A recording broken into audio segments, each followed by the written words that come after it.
आप देख रहे हैं इंडिया न्यूज़ इन खबर और मैं हूं विष्णु शर्मा। जब से लोकसभा अध्यक्ष के नाम के तौर पर ओम बिरला का नाम आया है, हर कोई ये जानना चाहता है कि ओम बिरला में ऐसी कौन सी खासियत है कि उनको लोकसभा अध्यक्ष चुना गया है बीजेपी की तरफ से, प्रधानमंत्री मोदी की तरफ से।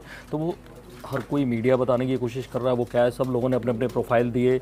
ऐसे में क्योंकि ओम बिरला कभी इतने चर्चित नहीं रहे राजस्थान से बाहर, और लोकसभा में भी जब आते थे 2 बार के सांसद हैं, तो वो इतने खामोश आमतौर पे रहते हैं, किसी विवादों में नहीं रहते। तो प्रधानमंत्री मोदी ने मोर्चा संभाला और जब उन्हें लोकसभा अध्यक्ष चुना गया तो प्रधानमंत्री मोदी ने खुद उनका बायोडाटा पेश किया, बताया उनके संगठन में दोनों ने साथ कैसे काम किया, बताया कैसे कोटा जो कोचिंग हब के रूप में विकसित हुआ है और शिक्षा के काशी के रूप में विकसित हुआ है, उसमें ओम बिरला की क्या भूमिका है।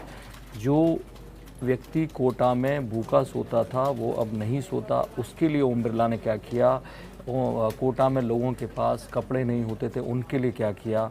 कैसे उन्होंने जन आंदोलन की जगह समाज सेवा को अपनी राजनीति का हथियार बताया, वो आप सुनिए पीएम मोदी से। आदरणीय अध्यक्ष महोदय जी, इस सदन के सभी सदस्यों के लिए यह अत्यंत हर्ष का और गर्व का समय है। आपको इस पद पर आसीन होते हुए देखने का।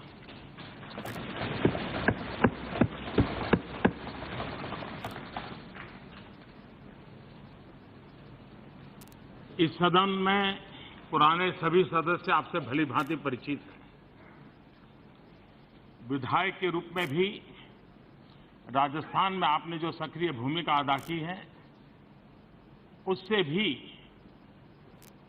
राजनीतिक जीवन से जुड़े हुए लोग परिचित हैं। हम सबके लिए गर्व का विषय है कि स्पीकर पद पर आज एक ऐसे व्यक्तित्व का हम अनुमोदन कर रहे हैं, सर्वसम्मति से उनको स्वीकृति दे रहे हैं, जो सार्वजनिक जीवन में विद्यार्थी काल से छात्र संगठनों से जुड़ते हुए यूनिवर्सिटी की छात्र गतिविधि का नेतृत्व करते हुए जीवन का सर्वाधिक उत्तम समय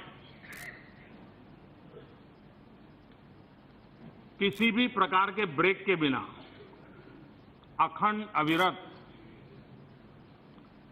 समाज जीवन की किसी न किसी गतिविधि से जुड़ा रहा।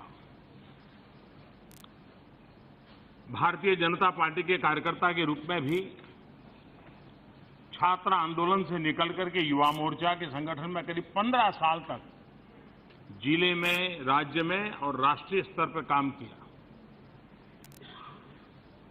मुझे सालों तक संगठन का कार्य करने का अवसर मिला। उसके कारण मेरे एक साथी के रूप में भी हम दोनों को साथ में काम करने का अवसर मिला। और कोटा वो धरती है जो एक प्रकार से आजकल शिक्षा का काशी बन गया है।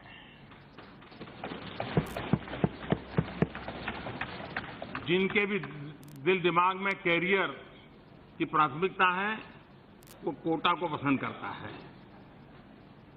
कोटा में रहेगा, कोटा में पढ़ेगा और कोटा से अपनी जिंदगी बनाता है। राजस्थान के कोने सा छोटा सा शहर आज एक प्रकार से लघु भारत बन गया है। और कोटा का ये परिवर्तन जिस नेतृत्व के सामने हुआ है, जिसके योगदान से हुआ है, जिसके इनिशिएटिव से हुआ है, वो नाम है श्रीमान ओम बिरला जी।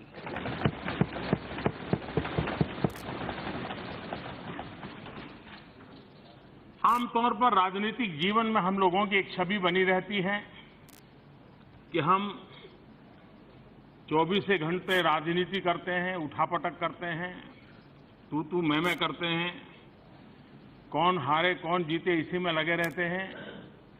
लेकिन उसके अलावा एक सच्चाई होती है जो कभी कभी उजागर नहीं होती है। वर्तमान में देश ने अनुभव किया है कि राजनीतिक जीवन में जितना अधिक मात्रा में सामाजिक सेवा का प्रोपोर्शन रहता है, समाज में स्वीकृति ज्यादा मिलती है। हार्डकोर पॉलिटिक्स का जमाना करीब करीब चला जा रहा है। ओम बिरला जी वो शख्सियत है जो जनप्रतिनिधि के नाते राजनीति से जुड़ना बड़ा स्वाभाविक था, लेकिन उनकी पूरी कार्यशैली समाज सेवा केंद्रित रही। समाज जीवन की कहीं पर भी पीड़ा अगर उनको नजर आई तो पहले पहुंचने वाले व्यक्तियों में से रहे। मुझे बराबर याद है जब गुजरात में भयंकर भूकंप आया, बहुत लंबे अरसे तक वे कच्छ में रहे, अपने इलाके के युवा साथियों को लेकर के आए, स्थानीय कोई व्यवस्था का उपयोग न करते हुए अपनी व्यवस्थाओं को जो भी उपलब्ध थी उसके आधार पर उन्होंने लंबे अरसे तक सेवा का काम किया। जब केदारनाथ का हादसा हुआ तो वे फिर उत्तराखंड में नजर आए, वहां भी अपनी टोली लेकर के समाज सेवा के काम में लग गए।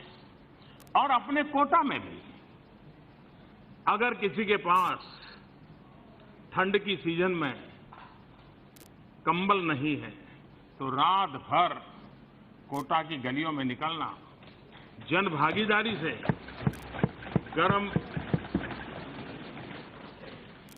कंबल वगैरह इकट्ठा करना और उनको पहुंचाना। उन्होंने एक व्रत लिया था। सार्वजनिक जीवन में हम सभी सांसदों के लिए कभी कभी वो प्रेरणा देता है। उनका व्रत था कि कोटा में कोई भूखा नहीं सोएगा, और वे एक प्रसादम नाम की योजना चलाते थे, आज भी चल रही है। उस प्रसादम योजना के तहत जन भागीदारी से भूखे लोगों को ढूंढ ढूंढ करके उनको खाना खिलाना, ये उनका रेगुलर काम बन गया। उसी प्रकार से गरीब हैं, दुखी हैं, अगर कपड़े नहीं हैं पूरे तो उन्होंने परिधान योजना बनाई। उस परिधान मूवमेंट के आधार पर वे जन भागीदारी से, सामाजिक संवेदना से लगातार जुड़े रह करके, अगर किसी के पास जूते नहीं है तो जन भागीदारी से जूते इकट्ठा करना, गर्मी के सीजन में उसको जूते पहना देना। अगर कोई बीमार है, कहीं रक्तदान का काम जरूरी है, कहीं अस्पताल में और सेवाएं देनी है, एक प्रकार से उन्होंने अपनी राजनीति का केंद्र बिंदु जन आंदोलन से ज्यादा जन सेवा को बनाया। और ऐसा एक संवेदनशील व्यक्तित्व आज जब स्पीकर पद पर हम सबको अनुशासित भी करेंगे, अनुप्रेरित भी करेंगे, और उसके द्वारा ये सदन देश को उत्तम से उत्तम दे पाए,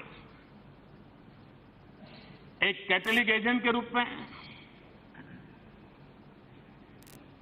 एक पदासीन के जिम्मेवारी के रूप में, और सालों की सामाजिक संवेदना वाली जिंदगी जीते के कारण मुझे विश्वास है कि वो उत्तम तरीके से इस चीजों को कर पाएंगे। सदन में भी हमने देखा है, वो मुस्कुराते हैं तो भी बड़े हल्के से मुस्कुराते हैं, वे बोलते हैं तो भी बड़े हल्के से बोलते हैं। और इसलिए सदन में मुझे कभी कभी डर लगता है कि उनकी इस जो नम्रता है, विवेक है, कहीं कोई उसका दुरुपयोग न कर दे। लेकिन आजकल तो, पहले तो ऐसा होता था कि शायद लोकसभा के स्पीकर को कठिनाइयां ज्यादा रहती थी, राज्यसभा के चेयरमैन को कम रहती थी, लेकिन अब उल्टा हो गया है। हम जब पिछले सत्र को याद करेंगे तो हर किसी के मुंह से ये तो निकलेगा कि हमारी जो स्पीकर महोदया थी, हमेशा हंसते रहना, खुशखुशाल रहना, और डांटना भी है तो डांटने के बाद हंस पड़ना। लेकिन उन्होंने भी उत्तम तरीके से एक नई परंपरा को विकसित किया। इस सदन की तरफ से, ट्रेजरी बेंच की तरफ से, शासन में बैठे हुए सब जिम्मेवार मंत्रिपरिषद की तरफ से मैं अध्यक्ष महोदय आपको विश्वास दिलाता हूं कि आपके काम को सरल करने में हम जो भी भूमिका हमारे जिम्मे होगी उसको 100% पूर्ण करने का प्रयास करेंगे और आपका हक बना रहेगा कि इस बेंच तरफ भी अगर नियमों का उल्लंघन होता है, व्यवस्थाओं में बाधाएं पैदा की जाती हैं, तो आपका पूरा हक बनेगा कि हमको भी, हमारे तरफ के लोगों को भी आप उतने ही मक्कमता से, आग्रहता से कहें, हम उसका स्वागत करेंगे, क्योंकि सदन की गरिमा बनाना हम सबका योगदान रहना यह आवश्यक है। और मुझे विश्वास है, पहले तो 3-4 साल तो अच्छे जाते थे, चुनाव के वर्ष में थोड़ी गड़बड़ होती थी, लेकिन अब तक हर 3-4 महीने के बाद कोई एक चुनाव दिखता है तो लगता है कि यहीं से कुछ मैसेज देंगे।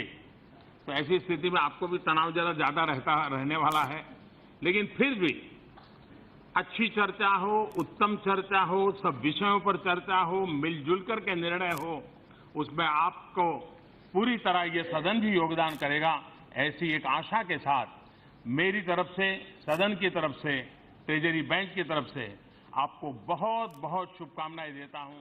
धन्यवाद।